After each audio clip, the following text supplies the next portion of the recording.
Shalom, irmãos, que o Eterno abençoe a todos. Graças ao Eterno, mais uma oportunidade que nós temos de estarmos na sua presença, aprendendo um pouco mais da sua palavra. Hoje a gente vai estar falando um pouco sobre política, sobre o voto, sobre a política do pão e circo. Será que ela continua? Enfim, o mais importante desse estudo é que a Torá, a palavra do Eterno, ela também fala de política. Na verdade, a Torá, ela fala de tudo. A Torá, ela fala de família, a Torá fala sobre saúde, sobre negócios, a Torá fala sobre moral, sobre ética, sobre atualidades, sobre educação, sobre fé, sobre ciência. A Torá fala sobre tudo. E nosso objetivo é sempre esse, né? Despertar nas pessoas um desejo de se aprofundar mais nas Escrituras, de ler mais as Escrituras, né? De se aproximar do Eterno através da Torá. Porque a gente sabe, né, que existe um ensino antinomista muito forte nas igrejas cristãs, né? E eu creio que o Eterno ele está despertando, né, em muitas pessoas um desejo para a palavra dele, que é a Torá. Enfim, irmãos, vou estar fazendo aqui algumas leituras e eu tenho certeza que vai agregar muito conhecimento a todos. Vamos começar pela Torá, né? A Torá é muito clara ao observar que Deus manifesta a percepção de que seu povo, em algum momento, terá um líder temporal, um rei.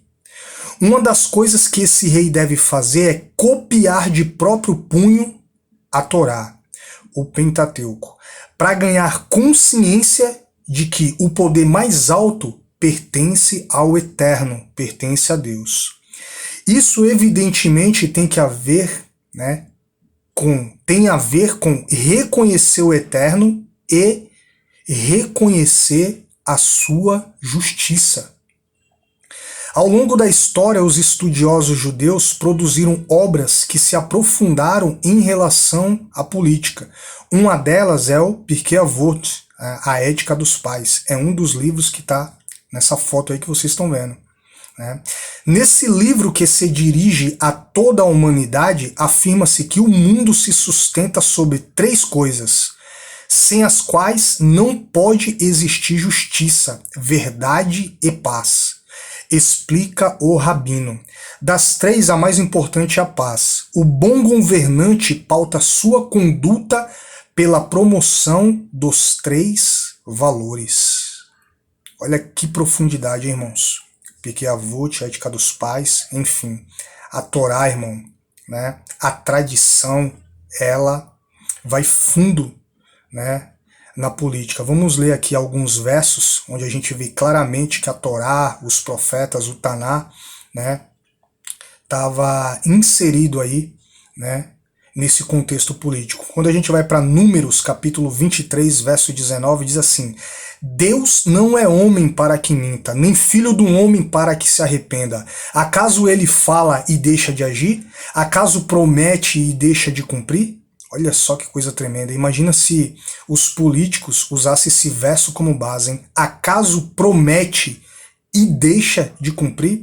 E por falar em promessa, né, irmãos, é interessante, né, que os políticos hoje em dia, eles fazem promessas, né,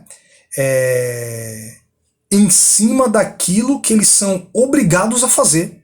É algo ridículo, né? Por isso, irmãos, né, falando agora do voto, em quem eu vou votar? Eu vou votar em quem se comprometer a lutar pela liberdade do povo. É impressionante políticos hoje em dia fazendo promessas do óbvio, daquilo que é a obrigação deles. Né? Por isso que existe o ditado: votar é a versão adulta de escrever uma carta para o Papai Noel. E parece que é verdade, hein? Então vamos voltar aqui para a Torá. Deuteronômio capítulo 1, verso 3 diz assim: escolham homens sábios, criteriosos e experientes de cada uma de suas tribos, e eu os colocarei como chefe de vocês. Olha aqui, né? O cuidado em escolher aqueles que iam estar na frente do trabalho. Né? Quando a gente vai para o livro de Provérbios, capítulo 29, verso 2, diz assim: quando os justos florescem, o povo se alegra. Quando os ímpios governam, o povo sofre, o povo geme. Provérbios, capítulo 29, verso 4, diz assim: o rei que exerce a justiça dá estabilidade ao país, mas os que gostam de subornos leva o país à ruína. E isso aqui é uma grande verdade, né, irmãos? A gente sabe que isso aqui é uma grande verdade, a gente vê isso acontecendo direto no meio da política. Enfim, irmãos, vamos estar lendo aqui, né, sobre a política do pão e circo, e infelizmente, né, o que eu vou ler aqui faz todo sentido até nos dias de hoje. A política do pão e circo, né, como ficou conhecida, era o modo com o qual os líderes romanos lidavam com a população em geral, para mantê-la fiel à ordem estabelecida e conquistar o seu apoio. Essa frase tem origem na sátira X do humorista e poeta romano Juvenal, vivo por volta do ano 100 depois de Cristo. E no seu contexto original, criticava a falta de informação do povo romano, que não tinha qualquer interesse em assuntos políticos e só se preocupava com o alimento e o divertimento. Olha só, né, irmãos? Hoje eu acho até interessante, né? Porque aqui no nosso país, no Brasil, se mudou um pouco isso, né? Hoje, por exemplo, a gente sabe quem são, né, os ministros do Supremo e não sabemos quem são os jogadores da seleção, né? Enfim, as coisas têm mudado, né? Graças ao Eterno. Com a sua gradual expansão, o Império Romano tornou-se um estado rico, cosmopolita, e sua capital, Roma, tornou-se o centro de praticamente todos os acontecimentos sociais, políticos e culturais na época de seu auge. Isso fez naturalmente com que a cidade se expandisse, com gente vindo das mais diferentes regiões em busca de uma vida melhor.